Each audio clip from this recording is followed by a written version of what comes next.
episode number 50. When I had my near-death experiences, I didn't exit consciousness. I entered consciousness of a different form. The last 5 days of my mom's life, we'd have Ringo jump onto the bed, and he would nestle to her, and I know she could feel him. We'd actually place her hand on his fur. You know, you learn about cultures and you learn about people, and especially talking to the older generation, you learn about what it was like for them 60, 70 years ago, and that's just an eye-opening experience that I don't know where I would have found that if I wasn't in the milk truck. Why didn't Yoko step in and say this isn't what he wanted? Well, she did it. She's the one who had him cremated. Yeah. So, yeah. Oh, Yoko. Yeah, I'm not going to give you anything. I'm going to stay as vague as possible. Okay, so. good. Let me know if you hear a drone over your house.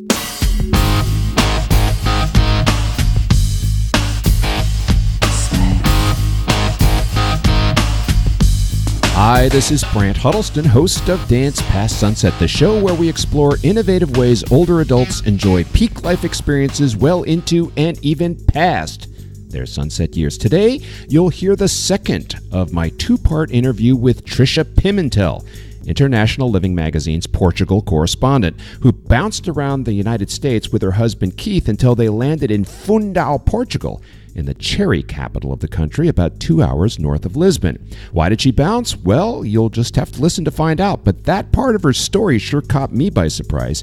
Tricia also shares her personal nightmare in this show, and if you stay to the end, I have something to say about that. But don't worry, the nightmare isn't scary, and if you're considering a move outside the United States, you're going to want to hear it. So tune in for my continuing interview with an American living in Portugal, Tricia Pimental.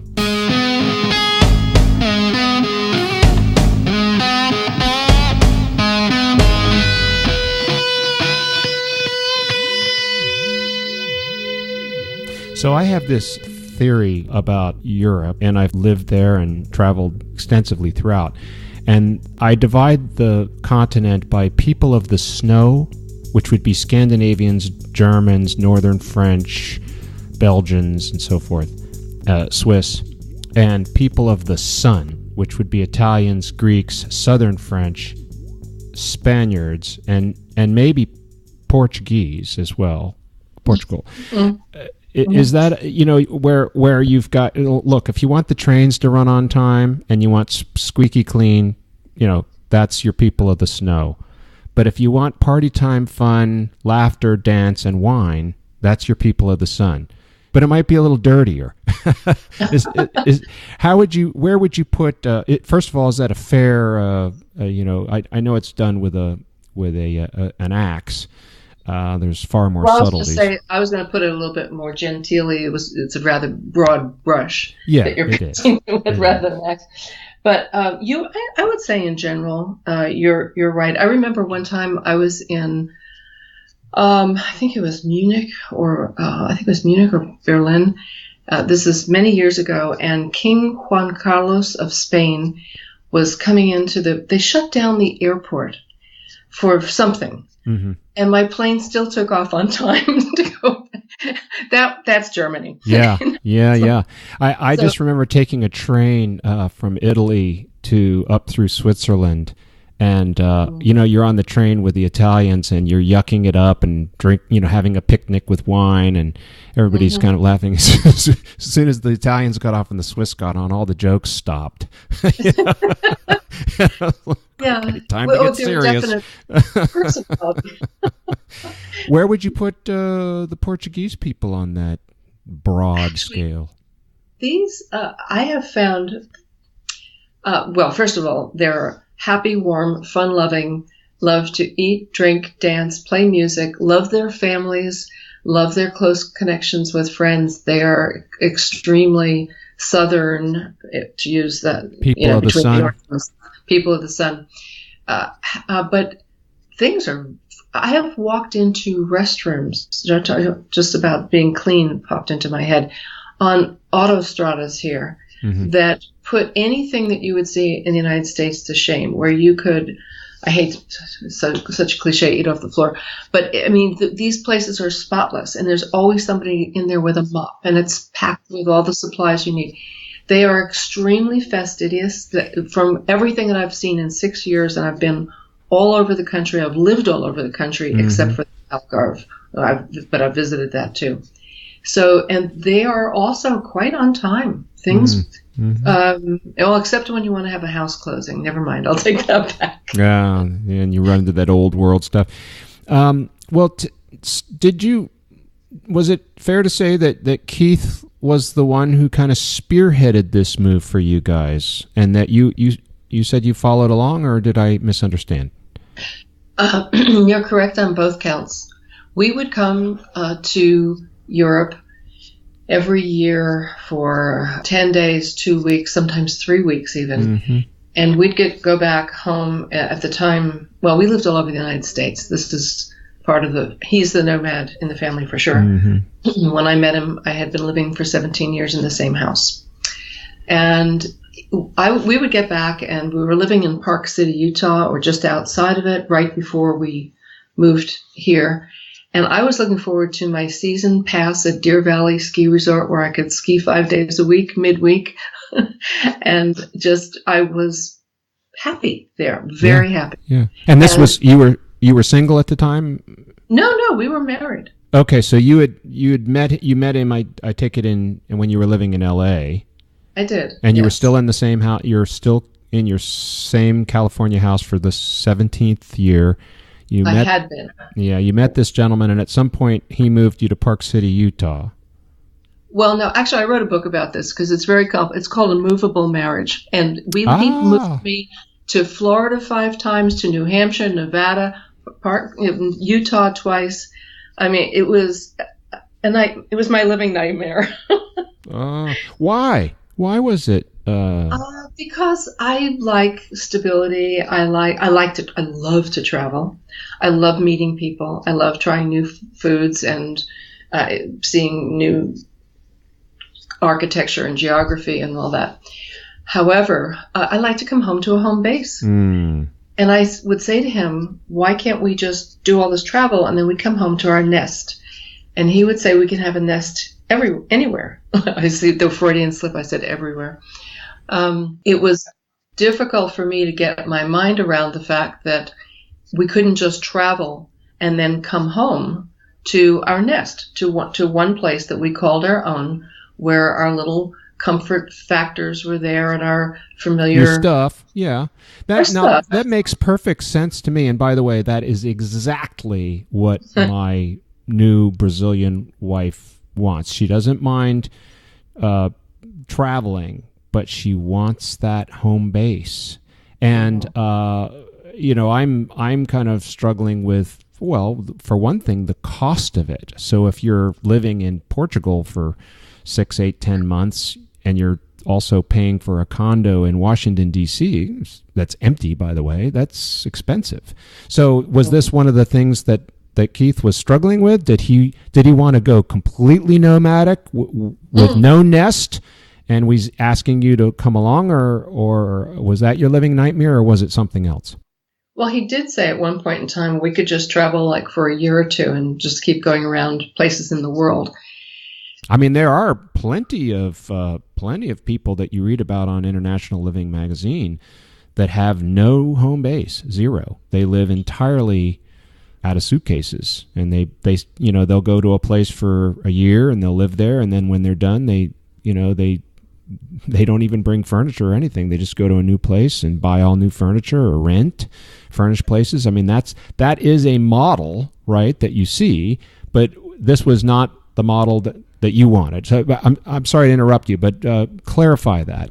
Sure. Go into that more. And actually, it's going to play into something that your listeners might find very helpful about when they're thinking about, making this change, or they're toying with the idea. What happened was we came to Portugal with a 6-month lease someplace up in the north. We leased with somebody from whom we had leased 10 years before. In 2002, we came here on vacation, and we knew we loved the country and the people. But I never thought we'd be living here. And in 2012, we got back. We stayed in touch with them, Christmas cards, and we got back hooked up with them, and we rented from them.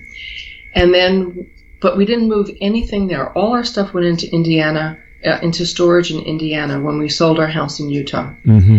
So we were basically, like you just said, where we had no real home base because we moved from 7 different places here in Portugal over these years, and only within the last 2.5 years did we have everything shipped here.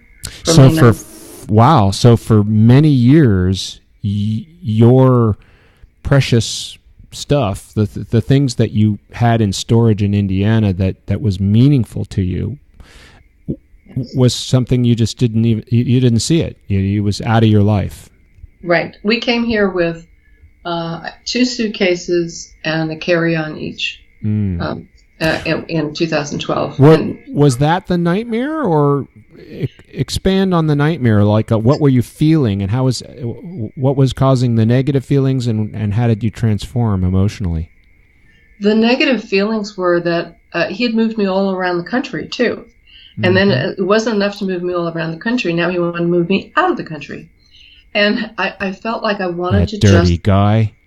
Finally, it's a good thing he cooks every night. That's all I can tell you. And knows what kind of perfume I want. It was hard. I wanted to have a home base and just know that was it. And so something happened, though, Brent, when we came here. He had his own epiphany. He's of Portuguese descent. You might be able to tell from the last name. He's part Irish and part Portuguese. I am all Irish. Mm-hmm. And he somehow, when he came here, he actually said to me, I felt like I came home. Wow. And I said, so we don't have to move now to, the Czech Republic or something? And he said, no, I feel at home and you put down roots. Mm-hmm. Okay. That's exactly right. Now, this is not to say that he doesn't get, his head doesn't get turned and flirt with another country, because when we went to Ireland a couple of, 2 years ago, the first night in Dublin, he said, I could live here. A man after my own heart. Oh, no. No, but I mean, we're here. Here's the beauty, too, for your listeners.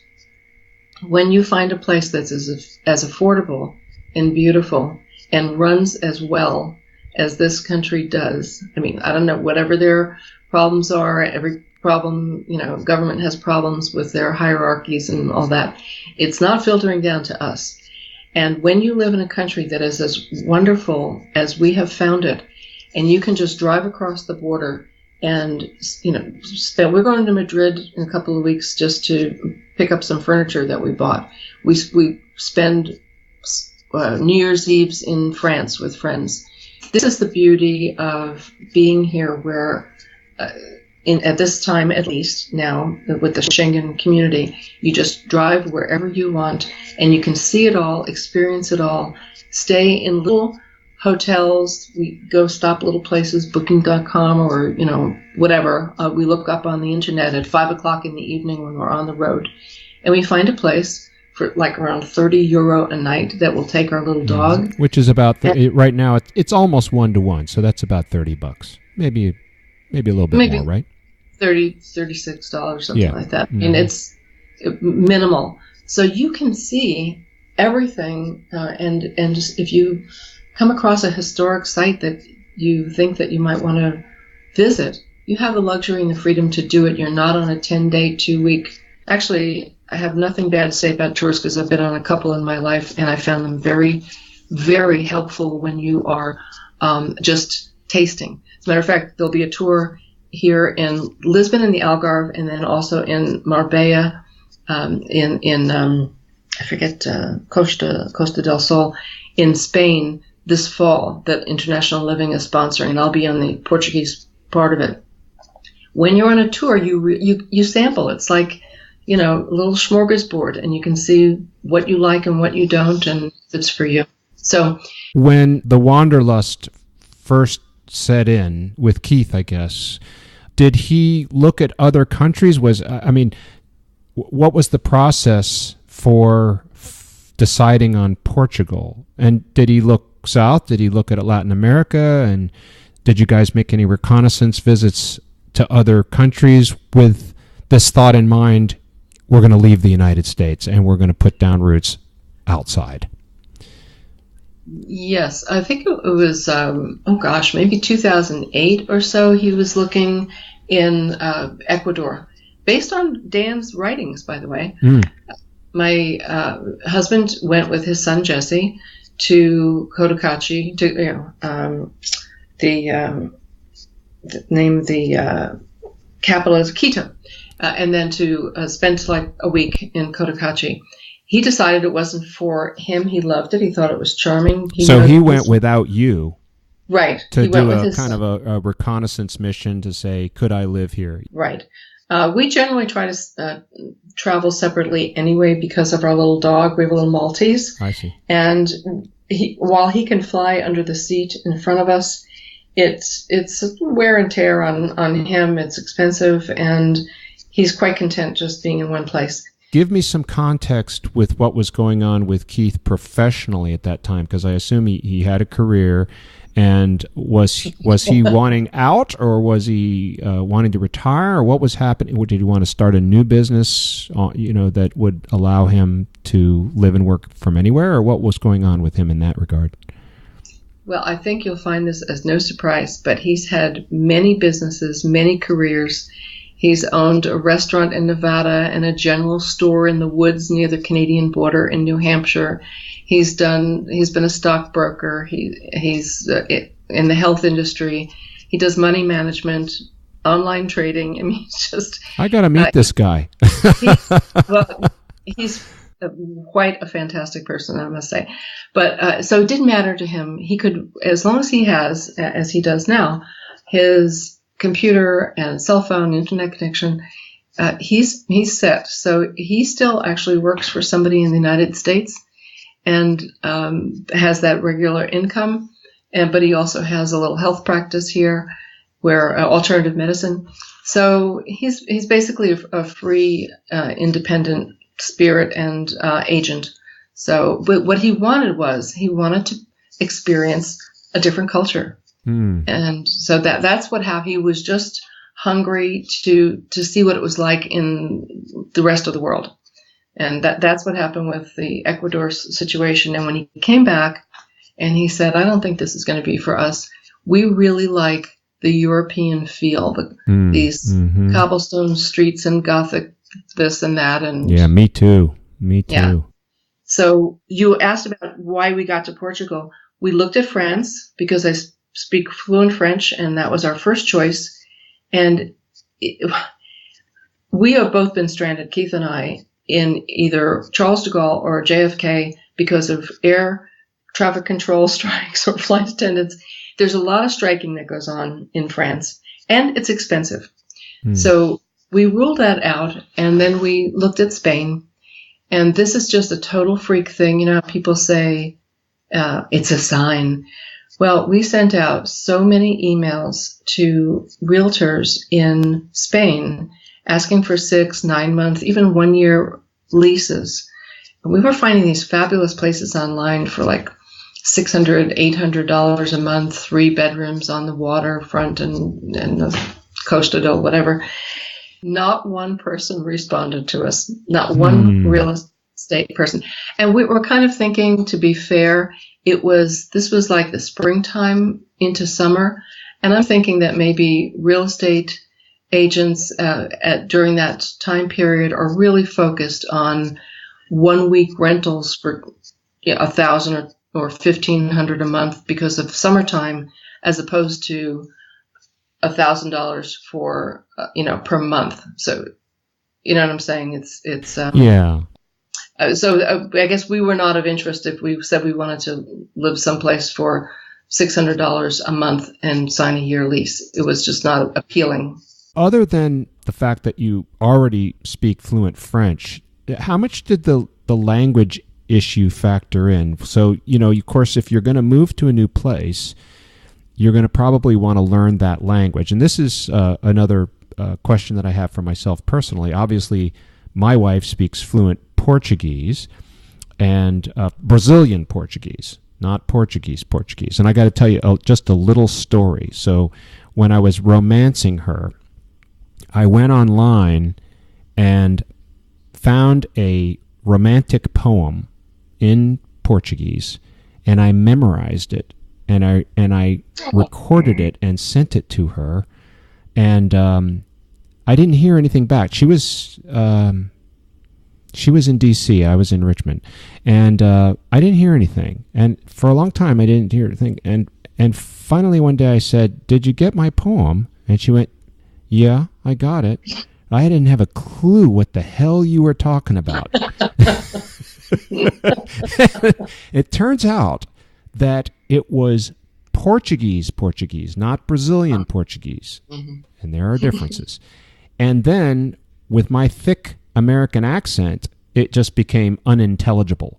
So I did better on last year. She was down in Brazil for our anniversary, and I was living in Portland, Oregon, and I recorded a romantic song. I'll put it in the show notes. People can go watch it if they want.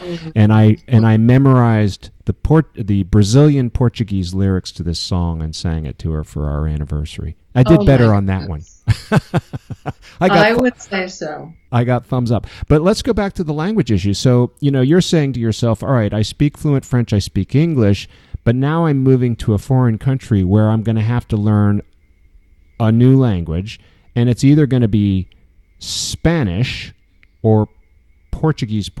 Did that factor in, or did you just, whatever, I'll just deal with it I'll deal with that when I come to it? How'd you process that? Okay, a couple of things there. First of all, you wouldn't even consider learning Spanish to come here. You learn continental Portuguese. It's different enough. As you just said, Brazilian and continental are different enough. Spanish and Portuguese different too. And then, I'm kind of eyeing Barcelona, which is got, they speak Catalan, so that's yet different. And then you've got Italy, which is gorgeous. So, for me, it's like, all right, part of this decision is, what language do I learn? Which, and oh, by the way, if it's my wife, she's already working hard enough to learn English. Now she's going to have to learn a third language. So maybe Portugal for us would be great, except for she would speak Brazilian Portuguese. I don't know how well that goes over. It does. The problem is for Americans or non-Portuguese listening, I think, to a Brazilian Portuguese, because I have Brazilian Portuguese friends here, and actually we usually agree to speak French because it's just cleaner and easier. But to answer your question, my situation was happily unique because I was a language major, and languages come easily to me. I already knew Spanish. I learned a little Italian when I went to Italy, a little Russian when I went to Russia, a little Gaelic when I went to Ireland. So, and I forget it all, of course, because you don't use it. But I don't feel it's something that I can't overcome. My husband does the same thing. He's doesn't have the same facility in the sound, reproducing the sounds, but he's got an incredible memory and a great vocabulary, and he's really good at charades. So he always makes himself understood. What I would like your listeners to know primarily is, depending on where you go in this country, particularly in the Lisbon, Cascais, Algarve in the south, you really can get away with minimal Portuguese. It's a sign of respect, obviously, to the people that you meet on a daily basis, just when you go. Just to know a few phrases. Store. Right, and it's very much appreciated. Generally, what happens when you start to speak, this is before, now it's been 6 years, we actually studied in an intensive course in the University of Coimbra, and we, day-to-day contact and everything. So we've quite learned the language well enough to do whatever we need to do, pretty much. But before that happened, the minute they would hear our American accent, they would say, "Oh, just speak English." They're very welcoming and easy with that. If you're up in the north more, especially the northeast, this Trás-os-Montes area, or in the Alentejo region, in the center of the country, off to the east going towards Spain, you're going to find people probably will not be speaking very much. Unless you're in a tourist town, you will not get by with just English. Now, while my signal holds out, I wanna grab 3 more things from you, and I appreciate your time. One is about you, and you were an actress. You were on Cheers, so you were no small actress. You were getting good gigs, and now you're living in Portugal. How has this affected your career, and how did you feel about that? Have you started a new one? What's happened with you professionally? Actually, I stopped acting pretty much when I got married. I don't know why. I just well, that's a good thing, because we guys don't want to marry women that are acting. Well, actually, we met. Might be acting, that scene from When Harry Met Sally. Remember when she fakes it? Yeah. One of my all-time favorite pictures. I saw it not too long ago. I actually had switched over. I had other careers. I'd been a legal secretary, and the bottom line is I've always loved to write, and I began writing, and now I've written 3 books of my own and 2 books for International Living. Actually, the second one just was released online. It's called Escape to Portugal. And last year it was Old World Charms of Portugal. So those 2 I wrote, and then the 3 of 2 memoirs and a novel on my own. Wow, well, that's so you had a movable marriage, Escape to Portugal. Right, Old World Charms of Portugal was the first one for International Living last year, and Escape to Portugal just came out. And then I have Rabbit Trail was my first book. The subtitle is How a Former Playboy Bunny Found Her Way. That wouldn't be you, would it? That would be me. You were a former Playboy bunny. I was in Los Angeles, yes. And it's actually, the story is how I found my way. It's actually a spiritual path, because I was all over the map spiritually, but it's about growing up in Brooklyn, it's about a little bit about LA, and it's about finding purpose and meaning in life and not being all over the map. So I have to mention while we're on, I want to come back to this, but I want to make sure I tell you about a series that you may have heard about it. It's the story of Hugh Hefner and the building of the Playboy empire, and I believe it's on Netflix. It might be on Amazon Prime. I'll look and let you know. But I watched it, and it was excellent. Now, I have to say, it looks like it was paid for by Playboy, because they put a kind of positive spin on things. But it was a very, very well done. It was both interviews with the real people who worked for Mr. Hefner, interviews with Mr. Hefner himself, and then spliced in dramatic portrayals of events. So you had about a 70-30 mix, 30% real interviews, 70% dramatic portrayal. Very well done. I was amazed at when was this produced? Recently. I just finished the last episode about a week or 2 ago, so it's new. Yeah, and I was stunned for all sorts of reasons, because of course I had very strong prejudices about Playboy, and they did, I think, a pretty good job of unraveling most of those. So you might enjoy watching it. I'd be curious to know what you think, having had a role from the inside. I would. I'm interested, because I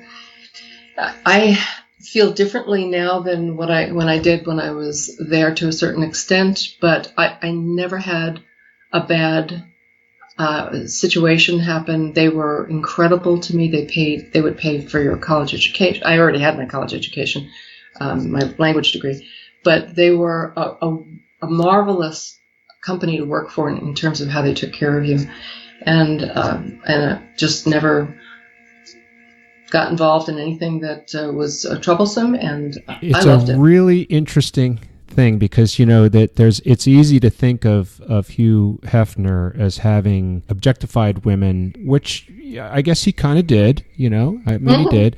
Mm-hmm. But when you get the inside story, again, spun by Playboy, but, he was quite the progressive. He was actually, the way they tell the story, quite an advocate for equality for women, and he promoted women way back when that wasn't happening. He was a champion for civil rights. He was interviewing Malcolm X and Martin Luther King and took a stand against the Vietnam War. He was quite progressive in a lot of causes that we might consider socially liberal causes. People really did read the magazine for articles too. Amazing. Kurt Vonnegut and oh my gosh, yeah. So if we read Rabbit Trail, will we get some of this then?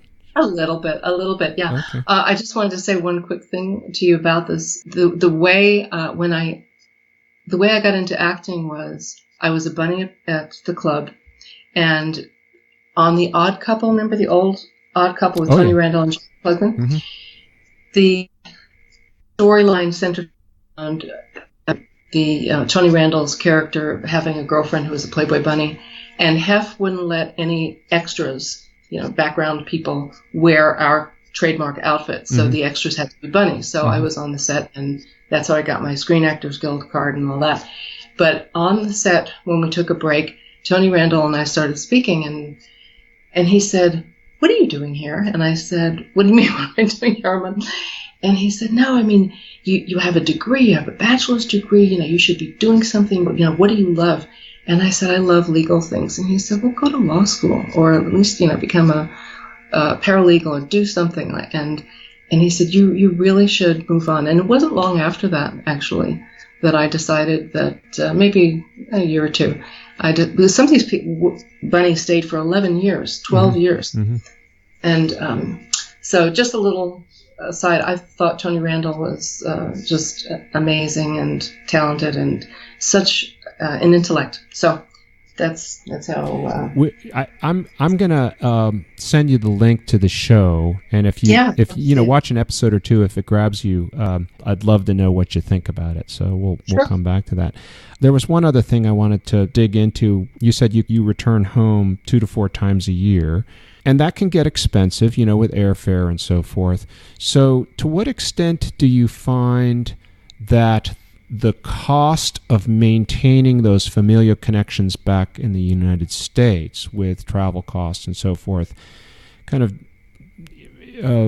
even out or detract from the advantages of living in Portugal? Dan Prescher said it's not a good idea to move outside the United States purely for economic reasons, and that makes sense.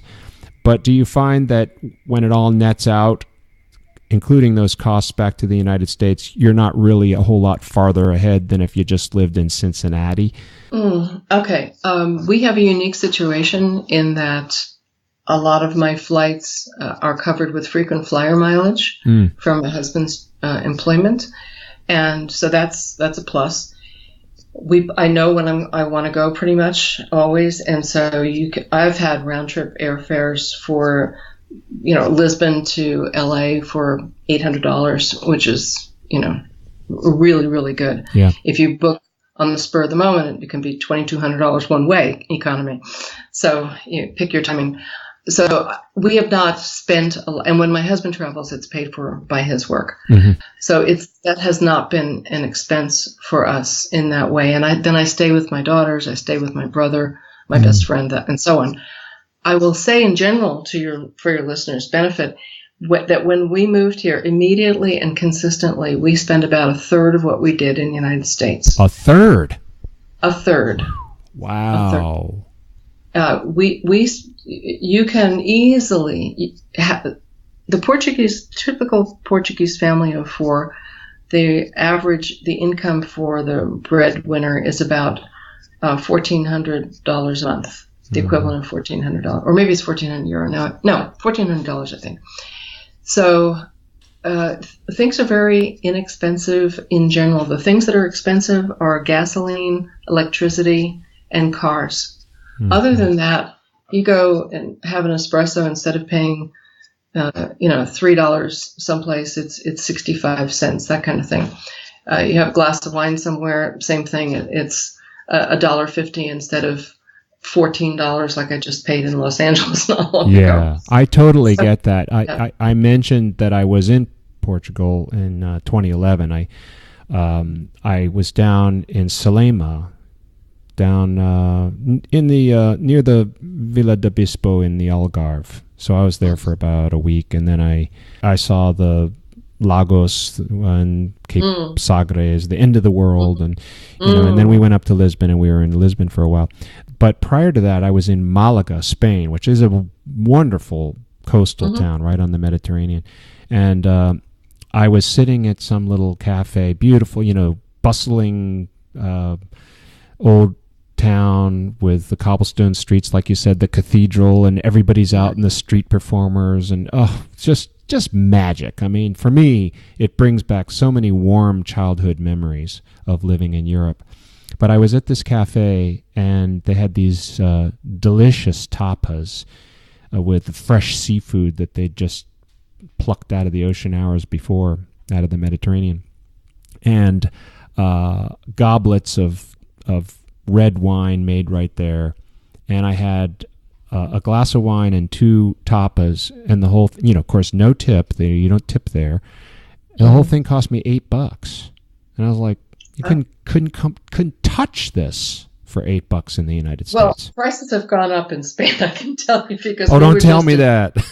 Madrid, we were in Barcelona, Madrid, Toledo, everything, all in December and January. And we had a tapas lunch, 1 beer, 1 glass of wine, some tapas, and it was like $20. Well, actually, it's not different. It's still not too bad. For one person. Not too bad. Yeah, it's still less here than there. The other thing, actually, I wrote, and it can be Googled, I just came across it by accident Googling the other day, a Spain versus Portugal thing for International Living some months ago. Yeah. And I think Glenn Apprentice wrote for Spain, and I wrote for Portugal, like, how we compare the two. Last question, and it asks you to kind of look out into the future a little bit. What do you see for yourself and Keith? Do you see aging well into your sunset years when you get to a place where maybe you need additional care? Do you foresee staying in Portugal, or do you think you might move back to the United States, or something else? What do you think? What are your forecasts? What's your crystal ball tell you? Our crystal ball tells us neither of us can conceive of living not only anywhere else in the world, but anywhere other than Portugal. The healthcare here is excellent. It's public, private, insurance, non-insurance, whatever. It's professional. There are teaching hospitals here, like in Coimbra. We feel totally comfortable in terms of that sunset time, which is a long way off. The way we're both really 38 in our own minds. I'm 30 in mine. Okay, good. We would just never want to live anywhere else. That's why we finally committed in December of this past year to buying. Yeah. And we're still putting it all together, because there's a lot to do when you have a large piece of property So for the long haul, we're here. Yeah. So if I were to ask that same question to somebody, an American living in Portugal who is in their 80s, who's now struggling with mobility, visually impaired, needing nursing care, et cetera, do you think, I guess it's impossible for you to answer, but I'm just wondering. No, it's actually not impossible. I can give a clue, because I was asked this just not too very long ago about mobility, and there are lots of hilly cobblestones, and the calzados, the black and white traditional stones that make pavement up, that are all beautiful designs. Sometimes they're popped out and you catch your foot and go down. This is not a place for someone who, unless you have someone with you and you pick and choose where you live. But even in Lisbon, It's hilly. It's like being in San Francisco. So you have to think carefully about where you would want to be. If you pick a place in the countryside that's like where we are, we're 10 minutes from one really nice town, 20 minutes from another, and which has everything that we need. And we can just walk out on country roads, and it's beautiful with vineyards and olive groves. If that's what somebody is happy with, like we are, and being with the Portuguese and learning the language, they'll be very happy. If they want to be in Porto, or the second capital, second city, as they call it, or Lisboa, then it's not always that simple. If you're in a wheelchair or something like that. Unless, of course, you have the right equipment, and they're making now e-scooters and e-wheelchairs that are designed for rugged terrain, and they can even climb stairs now. So. There are access ramps. I mean, they're very conscious of that here because there is an elderly population as well here. There was one quick thing I just want to touch on because I know you talked about safety in another interview. Mm-hmm. And the Global Peace Index has designated Portugal as the third safest country in the world. Wow. And they rate 163 countries.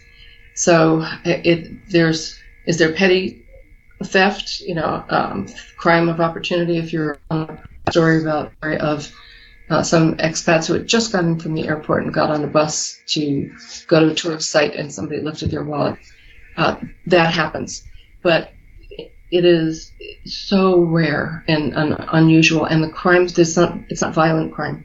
It's, again, we've had in 6 years, that's our big story was that we heard something happened to somebody else. So Portugal, very safe, beautiful scenery, friendly people, sunny and warm, inexpensive, great food and wine, easy to get back to the United States, easy to get into the rest of continental Europe for expeditions. What's there not to like? One negative, people here, they love their dogs. It's not like in France where you can bring them into the restaurant, unfortunately, or fortunately, depending on how you look at it. But there's a kind of careless attitude toward leaving dogs outside and barking all night. So if you're in a city environment, you have to kind of be prepared for that. And there's a bureaucracy. You take a ticket for everything from whether you need to have your visa renewed to you want to buy a roll in the bakery. But the good part of that is there's a patience and an attitude of serenity in this country where people just will wait their turn. And so that's the good part. Well, Tricia, thank you so much. It's just been amazing hearing about your story. I'm so glad we spent time on it because it's a fantastic story. There's so much more I want to know about. You've really been through an incredible journey that's very inspiring, from your time in Los Angeles to trekking around wherever Keith wanted to take you to ending up in Portugal. My hat is off to you both. I hope I get over there soon with my bride, who I want very much to see Europe. She has not seen Europe, so this is something I want to do with her. And if we drop into Lisbon, I hope we can stop by and say hello. Please let us know. We're north of Lisbon now, but we're down there a lot both for ourselves coming and going from the airport and picking up. This is one thing, Brent, if you move here, we have guests coming May, June, July, August, September, October. So we go down to Lisbon a lot. So let me know. It's a pleasure to speak with you as well. Okay, Tricia, thank you so much. And any final comments before we say adios? Or no, not adios. That's Spanish. Right. You would adeus. Adeus. Or as the Brazilians say, just ciao. Well, here they say, I don't know why, they say ciao. Ciao. Yeah. So whatever. But I will. I would just say to people to do your homework, think carefully, take an exploratory trip. If you decide you want to come back, rent for a short period of time.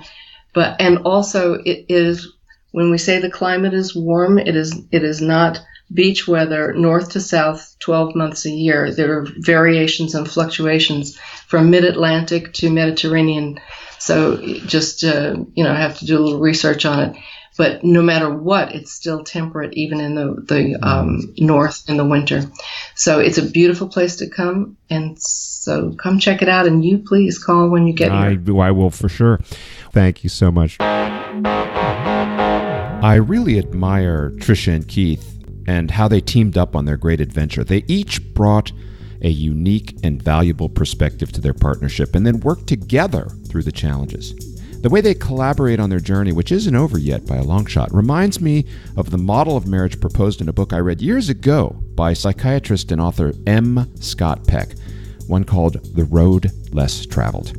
In that book, Peck compares married partners to a mountain climbing team who know that in order to succeed, they must have two things: a base camp where they can restore and prepare, and the daring to summit. That is, leave the safety and relative comfort of base camp and actually climb the damn mountain. If you do too much of either, summiting or base camping, then you are not likely to reach your peak. It looks to me like Keith and Tricia make a pretty good team, and I admire them both. I'll put a link to that chapter of Peck's book in the show notes, plus links to Tricia's books and her website. You'll even find a link to my little Portuguese love song. Remember that everyone who signs up for my Dance Past Sunset newsletter by August 1st, 2018 will get 11 free inspirational songs I produced that are guaranteed to lighten your step and put a positive boost in your day. Did I say free? Yes, I did. Just look for the big orange button on the website and please search Facebook for Dance Past Sunset and like the page. It makes me feel better. Thanks. Coming up next on the show is the creator of one of the most stunning and inspirational video exhibitions I have ever seen, one that brilliantly and beautifully helps bridge the gap between generations, something we need very much today. Until then, my climbers and nesters, make the most of every moment because it's the only moment you've got. This is your host, Brant Huddleston, signing off.